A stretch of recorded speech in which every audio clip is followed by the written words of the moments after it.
J'aime pas les noirs. Ça, c'est ce que mon enfant m'a sorti un soir en revenant de la garderie. Toi, c'est différent.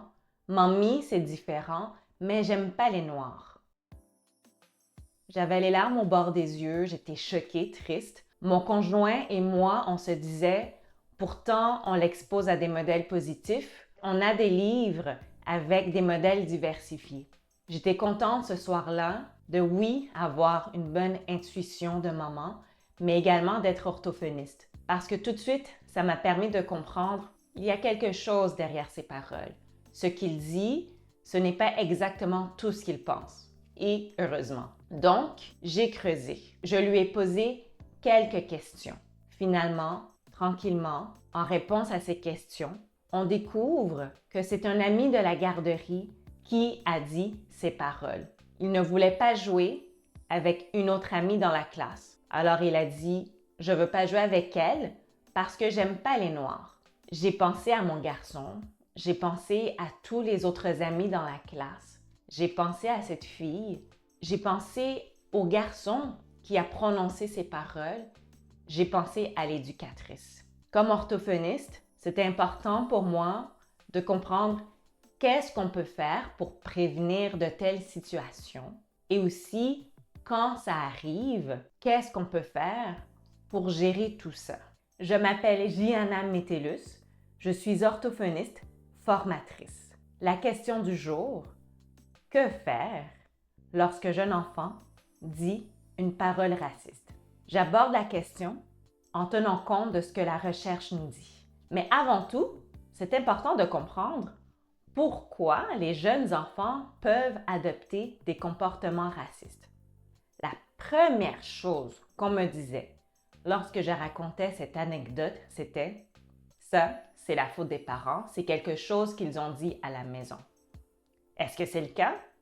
Peut-être, mais c'est vraiment pas si certain.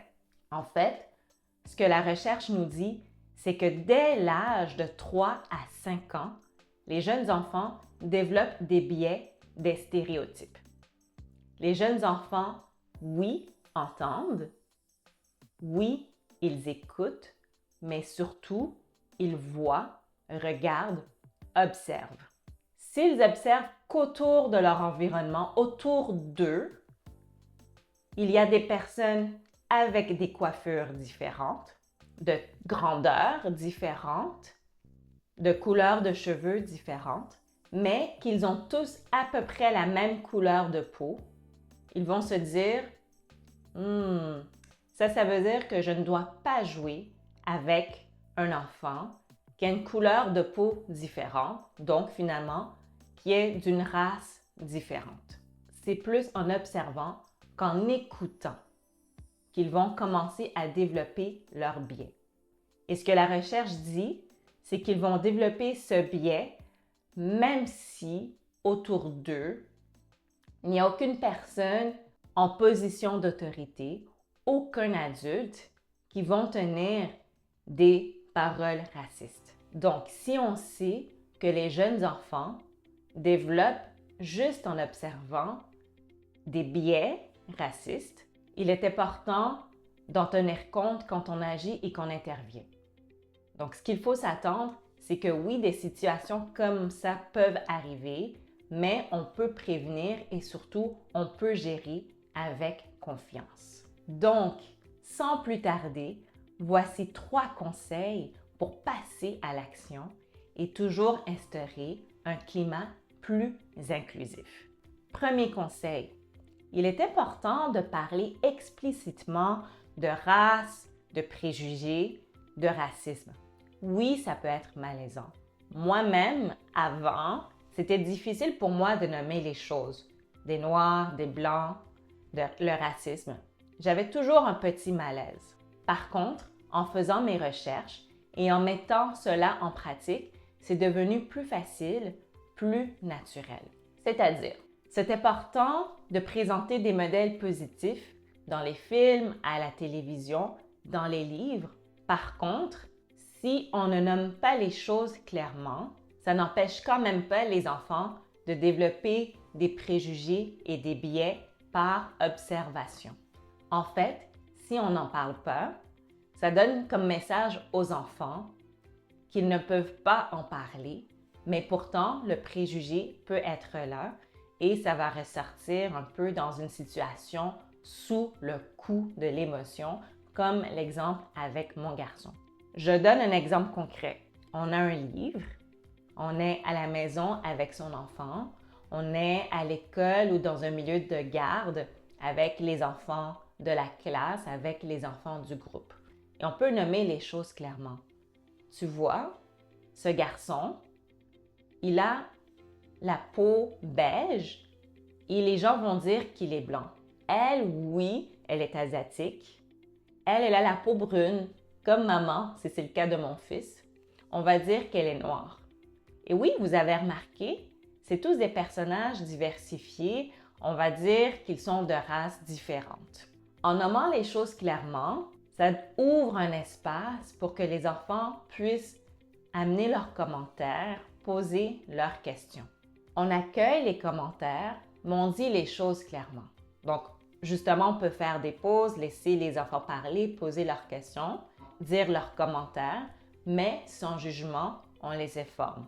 On peut dire « Ça, c'est une parole gentille, ce que tu viens de dire. C'est très accueillant. » Ou à l'inverse, je te réponds « Mais attention, cette parole-là, elle est blessante. Ça fait de la peine. Cette parole-là, ce que tu viens de dire, c'est raciste.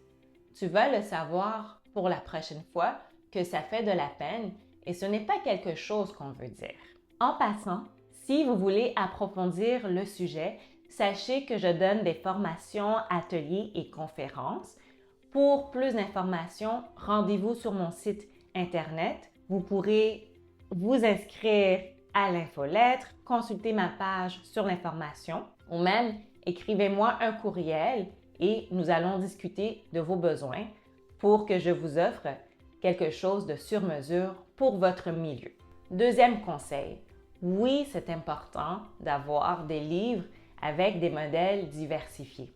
En fait, ce que la recherche nous dit, c'est que pour les adultes, c'est un des moyens les plus efficaces pour prévenir les préjugés raciaux. Pour les jeunes enfants, par contre, honnêtement, ce que les données nous disent, c'est que c'est un peu moins clair. Moi, comment je le vois, à mon avis, c'est que les jeunes enfants, leur cerveau est encore immature. Et comme on l'a vu plus tôt, leur cerveau fait en sorte que c'est plus facile pour eux de développer des biais très tôt.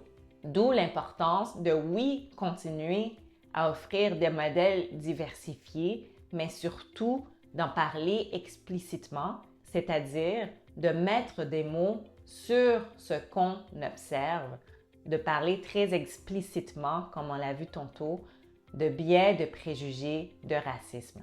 Troisième conseil, c'est important d'installer un climat de classe empathique. Donc, ça veut dire que c'est un climat de classe où les enfants vont se sentir en confiance de s'exprimer.